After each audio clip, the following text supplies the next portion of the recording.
Yeah, so I was a friend of mine who I quite like made a YouTube video about the woman that runs ARK Investments. I don't know if you've seen her. This is if you're an investor, they're the they're the hottest fund right now. They got early into Bitcoin. They got early into Tesla. Their returns have been amazing. Mm-hmm. And he thinks that she's not that great, potentially a scammer, not in the Ponzi scheme sense, but in the sense video says this? Yes.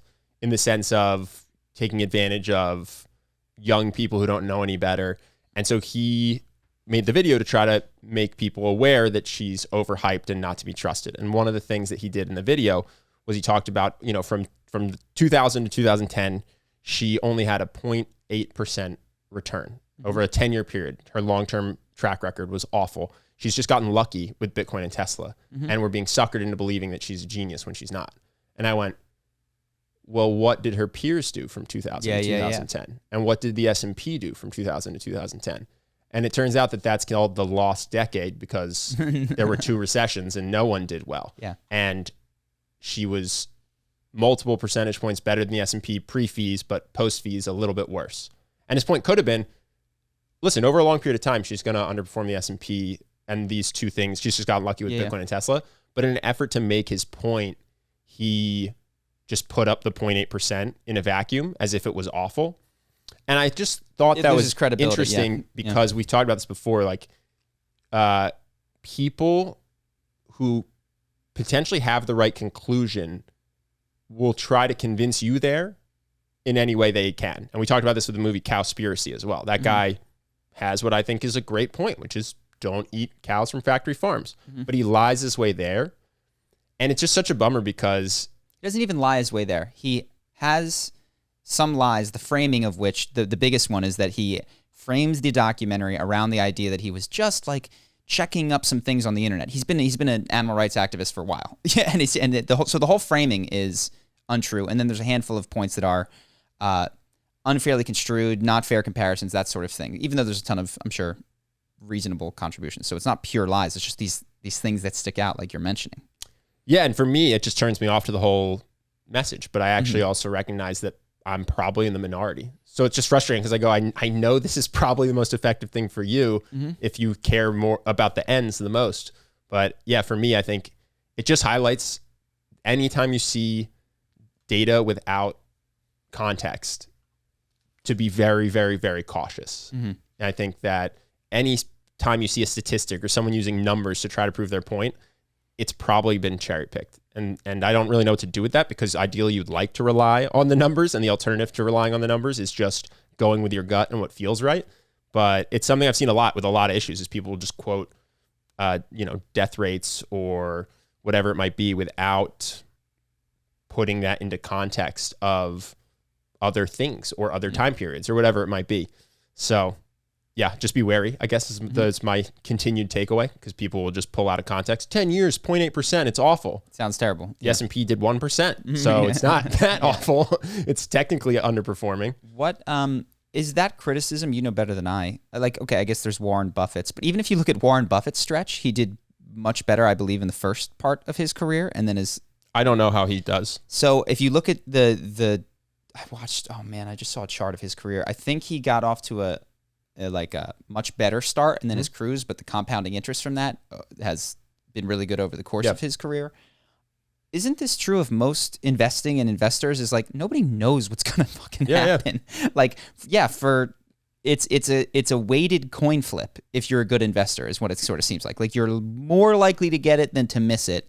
And I don't even know if that's true. I mean, I think there's a lot of survivor bias. Sure. We can talk about this. If you get a bunch of monkeys to flip a coin 1,000 times, one of them will get heads 1,000 times. And then not 1,000 times, but if you get enough monkeys to flip a coin 1,000 times, someone will get 1,000 heads. I think that the odds of that are astronomical. I think what you're saying is if you get enough monkeys to flip a coin, buy, sell on a particular stock, one of them is going to hit it right every time. They're just like, or so many times that they make a gazillion dollars. Given infinite times, a monkey will type Shakespeare. Like they're just, if you go out to infinity. Okay, yes, infinity is a very, very big number. Sure. I don't know if you know this. This is a colloquialism that given enough time, monkeys will type Shakespeare. But what happens is you have all these people trying to be investors. Someone gets it right, and then everyone thinks that person's a genius instead of thinking that maybe they're just lucky. And so then that person proclaims themselves a genius, and then they get a bunch of money, and they make all their money off of the fees from that money. And so maybe Warren Buffett is actually the exception, because investing was actually a little bit different back in the day. It was based more on cash flow, I think, and less based on rampant meme-esque speculation. But yeah, I mean, it's tough to argue if anybody is really good enough to consistently be right over a lifetime. You've got friends in finance, and some of them are doing, they're all doing well. Some of them have gotten their picks right, and some of them haven't. Yeah, but they all are financially They're all well making tons of money. Hedge funds, you get 2 and 20. Yeah. So as long as you're managing money, you're going to get paid. And so some of For people who don't know, 2 and 20 means you get 20% of the profits you make for your investors, but you get 2% of the amount of money you are managing, no matter what. So if you're managing $1 billion, you get $20 million every year, no matter what. Yeah. And then if that drops, if you lose half of it and it falls to 500 million, you've lost half of the money for investors, you get 2% of 500 million. So it's bad for you. Yeah. But at no point do you lose money. Not that bad At no point do you lose any money. You only lose potential earnings. And then people will pull, if you do poorly over time, people will pull their money. Yeah. And that's how you ultimately suffer. But it's been surprising to me to see you can do not that great and make a ton of money. Well, this is what you have friends that I think you would say are very smart, very good at this, who made picks that didn't work, especially in a COVID world. And that's life. You know what I mean? It's like, oh, you can't actually predict the future. Like who knew? Even the best hedge fund gurus, when I was recruiting, said if you get 60% right, you're great at this. You're great. Yeah. And the skill is figuring out how to sell when you're wrong and hold when you're right.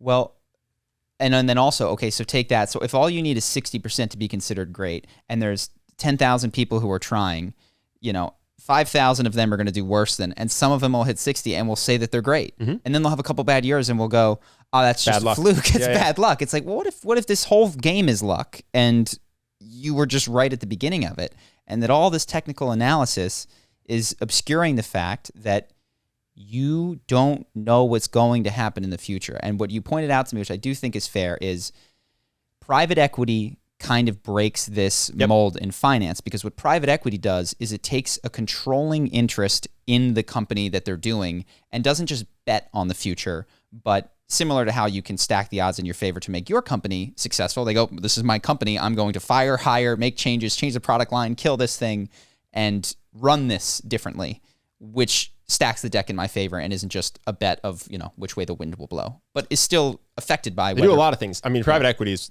brilliant. They do a lot of things to stack the deck. One, they take a controlling ownership in the fund. Two, they take it private. So they just stop announcing to people what they're going to do for 5 years. So you only see them when they're doing acquisitions and stuff. So they can do whatever they want for a long period of time. And then third, they lever up like crazy. So they'll buy $1 billion company with a couple $100 million of equity.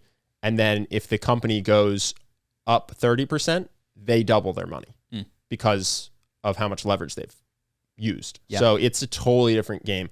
Buying a stock using the Robinhood app is so different from being a private equity investor.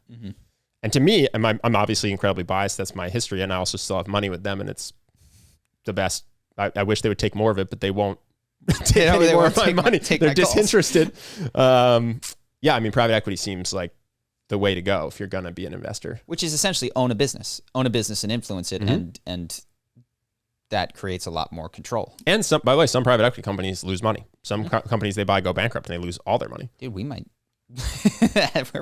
We're technically private equity. We're privately owned. We put our own money into this bad boy and then are affecting how it's run. So.